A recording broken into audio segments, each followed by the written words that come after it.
Ever wonder what happens between I need this and order delivered inside a company?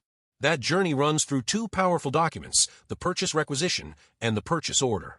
In this video, I'll break down how one transforms into the other, step by step, with real examples, workflow logic, and insights every procurement professional should know. What is a purchase requisition?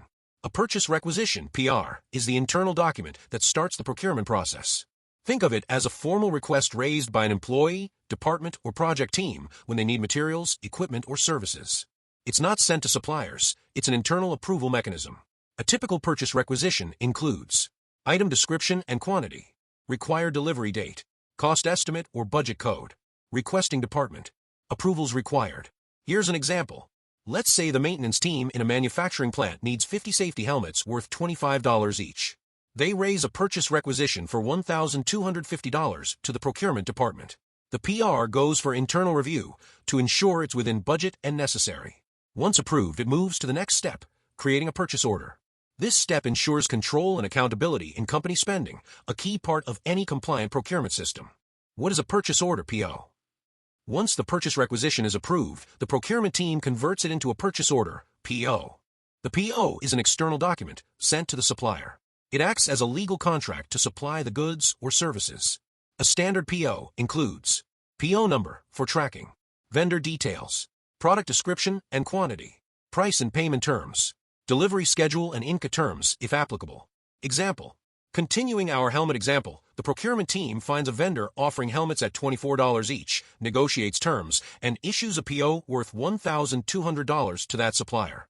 Once the vendor accepts the PO, it becomes a binding contract, meaning both sides are committed. The supplier must deliver the goods. The buyer must pay as per agreed terms. Step-by-step process.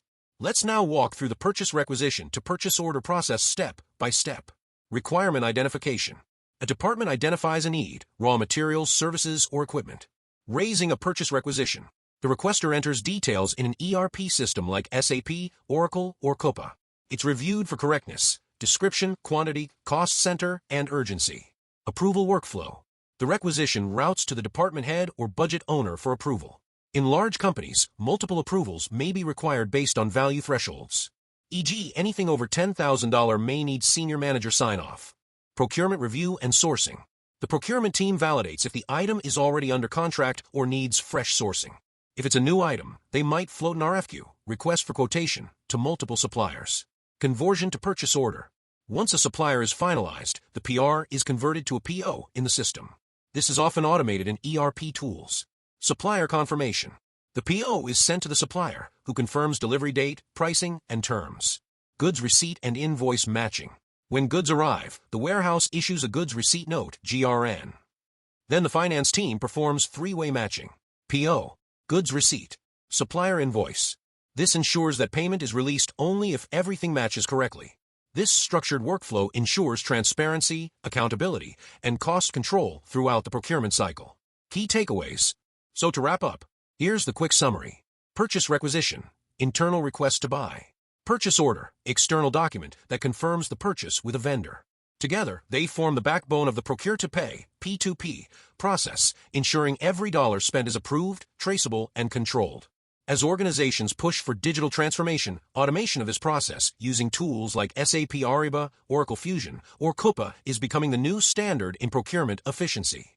Let me know in the comments. Does your organization still use manual purchase requisitions, or are you fully automated now?